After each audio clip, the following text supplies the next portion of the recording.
অন্যায় করার সময় মুখটা কেঁপে উঠবে, আল্লাহকে ভয় করবে। এই নেতৃত্ব যদি নির্বাচিত করতে পারি, তারা যদি রাষ্ট্র ক্ষমতার দায়িত্বে যায় আর আইন এবং বিধান যদি আল্লাহর আইন অনুযায়ী হয়, ইনশাআল্লাহ সেই দেশেই আমরা আল্লাহর রব, আমাদের যে রব, সে রবের বিধান আমরা জারি করতে পারব। এই জন্যই এবার জামাত ইসলামী সহ সব ইসলামিক দল, স্কলার, ইসলামী ব্যক্তিত্বের মধ্যে আলাপ আলোচনা আলহামদুলিল্লাহ চলছে। নিজেদের মধ্যে একটা বোঝাপড়া আল্লাহ রহমতে প্রায় সম্পন্ন হয়েছে। নির্বাচনের তফসিল ঘোষণার আগে আগে আমরা আশা করি ইসলামী দল এবং দেশপ্রেমিক রাজনৈতিক শক্তির মধ্যে একটা ঐক্যের পরিবেশ তৈরি হয়েছে আলহামদুলিল্লাহ, এবং আমাদের মধ্যে একটা আন্ডারস্ট্যান্ডিং, একটা বোঝাপড়া হয়েছে যে আমরা এবার বাতিলের হাতে, ইসলাম বিরোধী শক্তির হাতে, অবিচার, অনাচার, চাঁদাবাজি, মাস্তানি, খুন যারা করবে তাদের হাতে আমরা রাষ্ট্র ক্ষমতার দায়িত্ব দিতে চাই না। যারা যে আসলে সৎ লোক, দিনদার থাকবে, আমরা সেখানে আমরা ভোট দেব। এটাই আমাদের রাজনৈতিক সমঝোতা। এই খুলনা 6 আসনে জামাত ইসলামের পক্ষ থেকে মাওলানা আবুল কালাম আজাদ, তাকে কি আজকে আপনাদের মাঝে পরিচয় করানোর কোনো দরকার আছে? এই মাটির সন্তান, ঘরে ঘরে 1 যুগের বেশি সময় ধরে সে আপনাদের মাঝে আছে। এখানেই তার জন্ম, বেড়ে ওঠা। তিনি ছাত্র ইসলামী আন্দোলনে, ইসলামী ছাত্র শিবিরের কেন্দ্রীয় নেতা ছিলেন, খুলনা মহানগরীর আমির ছিলেন। আমি যখন মহানগরী আমিরের দায়িত্ব পালন করেছি, তিনি আমার সহযোদ্ধা হিসেবে দীর্ঘদিন আমার সেক্রেটারির দায়িত্ব তিনি পালন করেছেন। আমার প্রিয় নিষ্ঠাবান, ত্যাগী, পরিশ্রমী, সৎ এই সহযোদ্ধা, আপনাদের সৌভাগ্য এমন একজন নেক মানুষ আপনারা পেয়েছেন। আগামী নির্বাচনে দাঁড়িপাল্লা মার্কায় ভোট দিয়ে আমরা যদি আবুল কালাম আজাদকে পার্লামেন্টে পাঠাতে পারি, কয়রা পাইকাচাবাসীর কিসের 100 বেড, কিসের রাস্তাঘাট, কিসের বাঁধ আর বন্যা আর পানি আর অবদা, 1-2 হয়ে যাবে, সব দেরি হবে না। আপনারা আগে আবুল কালাম আজাদকে পার্লামেন্টে পাঠান, কি করা লাগবে ওটা আমরা দেখব ইনশাআল্লাহ। পাঠাবেন কিনা বলেন? আপনারা কথা দিলে আমরাও কথা দিলাম, দেবেন তো? একদম ঢুকে যাবেন বুথের মধ্যে, ঘরে ঘরে, ভোট কেন্দ্রে, বাড়ি বাড়ি যাবেন, বলবেন যে এবার ইনশাআল্লাহ দাঁড়িপাল্লা। বুথের মধ্যে যাই দেখবেন দাঁড়িপাল্লা কোথায় আছে, দাঁড়িপাল্লা দেখে বলবেন বিসমিল্লাহ দাঁড়িপাল্লা। সিলটা মারা হয়ে গেলে বলবেন আলহামদুলিল্লাহ দাঁড়িপাল্লা। বারান্দায় বেরোয় নেমে বলবেন মাশাআল্লাহ দাঁড়িপাল্লা। কি বলবেন তো? এই যদি 300 আসনে বাংলাদেশে হয়, কোরআনের আইনের জন্য একটা নীরব বিপ্লব সাধিত হয়ে যাবে। আমাদের ছাত্র জনতা যে বিপ্লব করেছে, আমরা একটি সুশাসনের জন্য, সুবিচারের জন্য আরেকটা বিপ্লব করতে চাই আগামী নির্বাচনে দাঁড়িপাল্লায় ভোট দিয়ে, নাকি বলেন? আমরা তাই আগামী নির্বাচনকে নিরপেক্ষ হওয়ার জন্য সরকারের কাছে দাবি করেছি। উনি তো এখনো বক্তব্য দিচ্ছেন। আমরা এই সরকারের উপরে আস্থা রাখতে চাই, বিশ্বাস রাখতে চাই।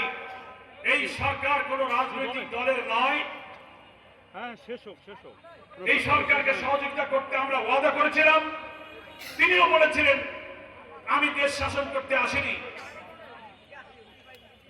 এদেশে নিরপেক্ষ নির্বাচন হয় না, আমি একটা নিরপেক্ষ, সুন্দর, গ্রহণযোগ্য নির্বাচন দিয়ে আমি চলে যাব। ডক্টর ইউনূস সাহেবকে আমরা ধন্যবাদ জানিয়েছি। তিনি ছাত্র জনতার 18 কোটি মানুষের এই গণ আকাঙ্ক্ষার প্রতীক হিসেবে ডক্টর ইউনূস সাহেব ক্ষমতায় বসেছেন। কিন্তু আমরা মাঝে মাঝে দেখতে পাচ্ছি নির্বাচন যত আসন্ন হচ্ছে, প্রশাসন এবং সরকারের অভ্যন্তরে কিছু উপদেষ্টাদের মধ্যে কেন যেন একটু অস্থিরতা দেখা যাচ্ছে, নাকি বলেন? থানার ওসি সাহেব, ইউনো সাহেব, ডিসি সাহেব, সচিবালয়, বিভিন্ন জায়গায় যারা আমরা রাষ্ট্রযন্ত্রের গুরুত্বপূর্ণ জায়গায় বসে আছেন, কখনো কখনো একটা বিশেষ দলের চাপে যেন তারা নথি স্বীকার করছেন, তাদের প্রভাব খাটিয়ে তাদের কথা শুনতে বাধ্য করা হচ্ছে। আমরা বলছি আমাদের কথা শুনতে হবে, আমরা তা বলিনি। আপনি কারো কথা শুনবেন না, যেটা ন্যায়, যেটা সত্য, যেটা ইনসাফ, আমি সেই কাজে আমরা বলেছি প্রশাসনকে লেভেল প্লেইং ফিল্ড নিশ্চিত করতে হবে। লেভেল প্লেইং ফিল্ড মানে কি? খেলার মাঠটা সমান হইতে হবে, একদিন উঁচু আর একদিন নিচু, এর মাঠে খেলা যায় জানেন না। তো ভোটেরও একটা মাঠ আছে নাকি বলেন? আপনি কোন দলের দিকে কোন প্রার্থীর দিকে গোপনে গোপনে সাপোর্ট দেবেন, গোপনে বৈঠক করবেন, চাইল আসলো, টিয়ার আসলো, কাবিকে আসলো, টাকা আসলো, এক দলের লোককে ডেকে দিয়ে দেবেন 10 টন, আমারে মোটে দেবেন না। এটা কি লেভেল প্লেইং ফিল্ড হলো? হবে না। আমরা সরকারকে বলছি, আপনার সচিবালয়ে আমলাদের মধ্যে এটা লক্ষ্য করুন, ইভেন উপদেষ্টাদের মধ্যে দু একজনকে দেখা যায় একটি দলের সাথে গোপন সম্পর্ক রেখে ভবিষ্যতে নির্বাচনে তাদের ক্ষমতায় আনার জন্য মনে হয় যেন একটা গোপন ষড়যন্ত্র আপনারা করে ফেলেছেন। মাননীয় প্রধান উপদেষ্টার প্রতি আমাদের আস্থা আছে, আপনি আমাদের কথা দিয়েছেন যে আপনারা আমার উপরে আস্থা রাখুন, আমি নিরপেক্ষ থাকবো। আমরা আপনাকে নিরপেক্ষই দেখতে চাই। আপনি যেন কোনো দিকে ঝুঁকে না পড়েন, একেবারে দাঁড়িয়ে পাল্লার মতো সোজা থাকবেন। কি পায়েও ঝুঁকার দরকার নেই, দাঁড়িয়েও ঝুঁকার দরকার নেই, একেবারে মিজান মিজান মানদণ্ড নাকি বলেন? আমাদের মার্কাও মিজান, আমাদের মার্কাও দাঁড়িয়ে পাল্লা। যদি আল্লাহ তাআলার খাস রহমত হয় এই জাতির প্রতি, দেশের জনগণ যদি জামাত ইসলামীকে সুশাসন, সুবিচার এবং আল্লাহর বিধানের শাসন দেখার জন্য জামাত ইসলামের প্রতি ভোট দেয়, ভালোবাসে, আল্লাহর দয়া যদি আমাদের হয়, রাষ্ট্রের দায়িত্ব যদি আমাদের উপরে আসে, আমাদের সংগ্রামী নেতা আমিরে জামাত ডক্টর শফিকুর রহমান কয়েকবার ঘোষণা দিয়েছেন, আমাদের উপর রাষ্ট্রের দায়িত্ব আসলে আমরা শাসক হব না, আমরা সেবক হব। মনে আছে আপনাদের? সরোয়ার্দী উদ্যানের ঐতিহাসিক জনসভায় বক্তৃতা করতে গিয়ে আমিরে জামাত 2 বার অসুস্থ হয়ে পড়ে গিয়েছিলেন, মনে আছে? আবার তিনি উঠে বক্তৃতা করতে গেলেন, ডাক্তাররা বললেন আমিরে জামাত আপনি আর বক্তৃতা করতে পারবেন না, তার ব্লাড প্রেশার, সুগার চেক করে তাকে আমরা থামাবার চেষ্টা করেছি। কিন্তু মৃত্যু ভয়হীন, অকুতোভয় সাহসী এই নেতৃত্ব জাতির উম্মার যে নেতৃত্ব কান্ডারি, তিনি বললেন না আমি বক্তব্য রাখবো, আপনার সরে যান। বসে থেকে পা লম্বা করে মাইক কাছে এনে তিনি 7 মিনিট বক্তৃতা করেছেন, মনে আছে কিনা? সেই 7 মিনিটে জাতির উদ্দেশ্যে তার হৃদয়ের সকল আকুতি দিয়ে তিনি অসাধারণ বক্তৃতা করেছেন। যে আমরা ফ্যাসিবাদের বিরুদ্ধে যুদ্ধ করেছি, আরেকটি যুদ্ধ হবে আমাদের দুর্নীতির বিরুদ্ধে। আমরা এমন এক ইনসাফপূর্ণ মানবিক সমাজ কায়েম করতে যাই যেখানে ছাত্র, শিক্ষক, কৃষক, বেকার, শ্রমিক, মুটে মজুর, কুলি, আমি সকলের বন্ধু হয়ে আমরা একটি সুশাসন কায়েম করতে চাই। উনি বলেছেন জামাত ইসলামী কোন লোক যদি এমপি হয়, মন্ত্রী হয়, সরকারের কোন গাড়ি, ট্যাক্স ফ্রি গাড়ি, সরকারের বাড়ি, সরকারি প্লট, সরকারি ফ্ল্যাট তারা গ্রহণ করবে না। শোনেন নিচে বক্তৃতা বলেছেন, হ্যাঁ উন্নয়নের জন্য অনেক সময় সরকারি অর্থ এমপিদের কাছে আনতে হয়, আসতে হয়, আসে। তখন উনি বলেছেন উন্নয়ন কাজে কোনো অর্থ যদি আমাদের কোনো মন্ত্রী, এমপি, জামাত ইসলামের এমপিরা, মন্ত্রীরা পায়, তিনি সেই উন্নয়নের কাজ সেই টাকা দিয়ে করবেন।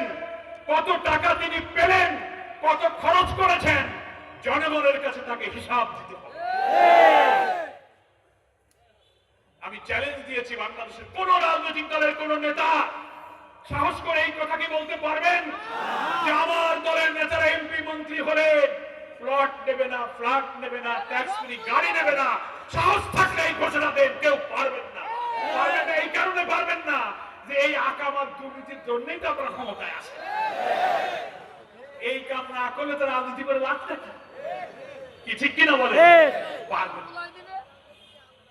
ফলে দুর্নীতি মুক্ত, চাঁদাবাজ মুক্ত একটি সমাজ যদি সম্ভব হয়, তাতে কোরআনের পতাকাবাহী দল যারা, আল্লাহ নবীর আদর্শের চরিত্র যাদের, তাদের পক্ষেই সেই শাসন কায়েম করা সম্ভব। এই জন্য আমাদের হাতে রাষ্ট্র ক্ষমতা আসলে আমরা সিদ্ধান্ত নিয়েছি আমাদের প্রথম কাজ হবে এই জাতির শিক্ষা ব্যবস্থাকে চরিত্র, নৈতিকতা, উৎপাদনমুখী, কারিগরি, মেধা, প্রজ্ঞা দিয়ে সাজিয়ে এমন এক সমন্বিত শিক্ষা করব। দেশের সেনাপ্রধান, প্রেসিডেন্ট, ডাক্তার, ইঞ্জিনিয়ার, কৌশলী, কল কারখানা শ্রমিকরা দক্ষ, চরিত্রবান, নৈতিক এমন একটা প্রজন্ম গড়ে উঠবে। শিক্ষা ব্যবস্থাকে পাল্টে দিলে গোটা জাতি সভ্যতা তখন পাল্টে। আমাদের প্রথম কাজ। দ্বিতীয় কাজ হবে আমাদের অর্থনীতিকে আমরা দুর্নীতি মুক্ত করব। বড় দুর্নীতি, ঘুষ। ওই বক্তৃতায় আমাদের আমিরে জামাত বলেছেন সেদিন সরাদি উদ্যানে, আমরা ঘুষ কাউকে নেব না, ঘুষ দিতেও দেব না। দুর্নীতি করবো না, দুর্নীতি দিতে দেবো। 5-7 বার 10 বার এই দেশ দুর্নীতিতে চ্যাম্পিয়ন হয়েছে। আমাদের অনেক পরে স্বাধীন হওয়া অনেক দেশ উন্নত হয়ে গেছে, তারাও আমাদেরকে বলে শুধু আপনাদের দেশ থেকে যদি দুর্নীতিটা আপনারা দূর করতে পারতেন তাহলে এই দেশ অনেক আগে উন্নত হয়ে যেত। আমাদের জামাত ওই মিটিংয়ে সেটা বলেছেন। ফলে আমাদের দ্বিতীয় যুদ্ধ হচ্ছে দুর্নীতির বিরুদ্ধে যুদ্ধ। অর্থনীতিতে, অফিস আদালতে, ভূমি অফিস, কাস্টম অফিস, খাজনা, কোর্ট কাছারি, ঘুষ ছাড়া ফাইল চলে না। আমার ফাইলের খবরটা কি? মামলা। তোমার ফাইল চলে না, গ্রিজ মোবিল তো লাগাও নাই, ফাইল চলে না। স্পিড বাড়ি দাও, স্পিড বাড়ি। স্পিড বাড়ি বোঝেন তো? ঘুষ খায় না, ঘুষ কইলে একটু খারাপ শোনা যায়। স্পিড বাড়ি মানে ফাইলটা চলার জন্য গতি বাড়াতে গেলে কিছু পয়সা দেয়। রাষ্ট্রের রন্ধে রন্ধে দুর্নীতির দানা বেঁধেছে। জামাত ইসলামীর হাতে যদি রাষ্ট্রের দায়িত্ব আসে, আমরা একটা corruption free economy, corruption free society আমরা ইনশাআল্লাহ উপহার দেব। আমরা সোশ্যাল জাস্টিস, সামাজিক সুবিচার, কোর্ট কাছারি, আদালতের মানুষ আর অবিচার জুলুমের শিকার হবে না। ভিন্ন দল, ভিন্ন মত দমন করা, অন্যায়ভাবে মানুষকে জেলে পড়া, শাস্তি দেওয়া, রিমান্ডে নেওয়া, আয়না ঘরে নেওয়া, মিথ্যা মামলায় মানুষকে আটকানো, ন্যায্য পাওনা থেকে বঞ্চিত করার এই বৈষম্য থাকবে না। একটা সামাজিক সুবিচার আমরা কায়েম করব। আমরা ব্যবসা বাণিজ্য, শিল্প, কল কারখানায় অর্থনীতির চাকাকে ঘোরানোর জন্য একটা উপযোগী পরিবেশ আমরা ইনশাআল্লাহ নিশ্চিত করব। লম্বা বক্তৃতা করব না, আমরা শিবিরের সভাপতির বক্তৃতা শুনবো এই কারণে যে আজকের সমাবেশটাই হচ্ছে সেক্রেটারি জেনারেল। সভাপতির আসার কথা ছিল তো, সেই জন্যই মনের মধ্যে সভাপতি ছিল, কিন্তু সভাপতির পক্ষে এসেছেন সেক্রেটারি জেনারেল। আলহামদুলিল্লাহ, ছাত্র যুব সমাবেশের উদ্দেশ্যে তিনি বক্তৃতা করবেন। আমরা এই বরকতময় রাষ্ট্র দেখার জন্য, চোখ দিয়ে দেখার জন্য একটু অপেক্ষায় আছি, নাকি বলেন? আমাদের কত শহীদেরা কত রক্ত দিয়েছে, মৃত্যু বয়সে কারাগারে ফাঁসিতে ঝুলিয়ে হত্যা করা হয়েছে। এরকম একটা বরকতময় রাষ্ট্র দেখার জন্যই তারা জীবনটা দিয়ে গেছে। শাহাদাতের আগে তারা বলেছে আমাদের রক্তকে তোমরা ইসলামী বিপ্লবের জন্য কাজে লাগাবে। আমাদের সামনে স্বাধীনতার 54 বছর পর সেই সুযোগ এসেছে। দেশের জনগণকে ঘরে ঘরে যদি এই সুশাসনের জন্য, বরকতময় রাষ্ট্রের জন্য আমরা দাওয়াত দিয়ে দাঁড়িপাল্লার পক্ষে ভোট আনতে পারি, আমাদের শহীদদের স্বপ্ন, 24 জুলাই যোদ্ধাদের স্বপ্ন ইনশাআল্লাহ আমরা পূরণ করতে পারি। আমার মা বোনেরা এখানে আছেন, হাজার হাজার মা বোনেরা পর্দার ভেতরে, তাদের কাছে আমার আবেদন থাকবে, এখন থেকে এই পাইকগাছা, কয়লার প্রত্যেকটি ভোট কেন্দ্রের এক এক ভোট কেন্দ্রে 4000, 5000 করে ভোটার আছে। সকালে হোক বিকাল হোক বাড়িতে বাড়িতে যাবেন, দাওয়াতি কাজ করবেন, পুরুষেরা যাবেন, মহিলারা যাবেন। আবুল কালাম আজাদের সালাম নিন, দাঁড়িপাল্লায় ভোট দিন। এই কথা বলা, ভোটকে দাঁড়িপাল্লার পক্ষে নিশ্চিত করে ভোটার কন্ট্যাক্ট করা, মিছিল করা, দাওয়াতি কাজ করা, মানুষকে ভালোবাসা, হিন্দু মুসলিম অন্য যে কোনো দলের লোককে আপন করে নিয়ে, যে আপনারা আগে তো সব শাসন দেখেছেন, একটা শাসন দেখতে বাকি আছে, সেটা হচ্ছে কোরআন সুন্নাহর আইন চালু হলে দেশটা কেমন চলে, এটাই শুধু দেখতে বাকি আছে। কি বলেন?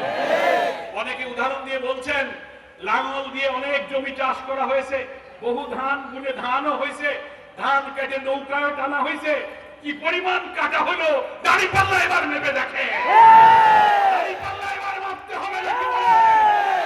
লাঙলের চাষের জমি কত উর্বর, ধানের কত ফলন, নাকি বলেন? নৌকায় কি পরিমাণ ধান আনলেন, এটা কি দিয়ে মাপবেন? কি দিয়ে মাপবেন? দাঁড়িপাল্লা দিয়ে মেপে দেখবেন সমাজের জন্য আপনারা কতটুকু আগিয়েছেন। দেখলেন 54 বছরে যা তাই, যে লাউ সেই কদু, কি ঠিক না? যে যায় লঙ্কায় সেই হয় না, আমার কইলাম না। বলে আমরা বলছি যা আমরা দেখেছি তার দেখতে চাই না, নতুন কিছু দেখতে চাই। সেই নতুনের বাংলাদেশের জন্য এই দাঁড়িপাল্লায় আপনাদের কয়লা পাইকগাছা, এটা আমাদের বিজয়ী আসন, নাকি বলেন? বারবার আমরা এখান থেকে বিজয়ী হয়েছি। আমাদের বর্ষিয়ান শ্রদ্ধাভাজন একজন নেক মানুষ, একজন বুজুর্গতুল্য মানুষ হচ্ছে অধ্যক্ষ শাহ মোহাম্মদ রুহুল কুদ্দুস। মাটির মানুষ, নিরহংকার মানুষ, সৎ মানুষ, হৃদয় মন দিয়ে যিনি এই অঞ্চলের মানুষকে আপন করে নিয়েছিলেন, শারীরিক অসুস্থতা বার্ধক্যের কারণে আজকে তারই আরেক ভাই আমাদের সহযোদ্ধা আবুল কালাম আজাদকে আমরা এখানে দিয়েছি। আপনারা কি আমাকে কথা দিয়ে দেবেন যে আবুল কালাম আজাদকে আপনারা নির্বাচিত করবেন? যারা নির্বাচিত করে কাজ করতে রাজি আছেন হাত তুলে রাখুন। আজকে থেকে প্রতি ভোট কেন্দ্রে শুধু দাঁড়িপাল্লার আওয়াজ উঠবে। আমরা নতুন বাংলাদেশ দেখতে চাই, সেই দেশের নাম হচ্ছে মানবিক সমৃদ্ধ বাংলাদেশ। আল্লাহ তাআলা আপনাদের আমাদের সকলকে কবুল করুন। ওমা তৌফিকি ইল্লা বিল্লাহ। আসসালামু আলাইকুম ওয়া রাহমাতুল্লাহি ওয়া বারাকাতুহু। হাযা মা ইনদি ওয়াল ইলমু ইনদাল্লাহ আলাইহি তাওয়াক্কালতু ওয়া ইলাইহি উনীব। আসসালামু আলাইকুম ওয়া রাহমাতুল্লাহি ওয়া বারাকাতুহু।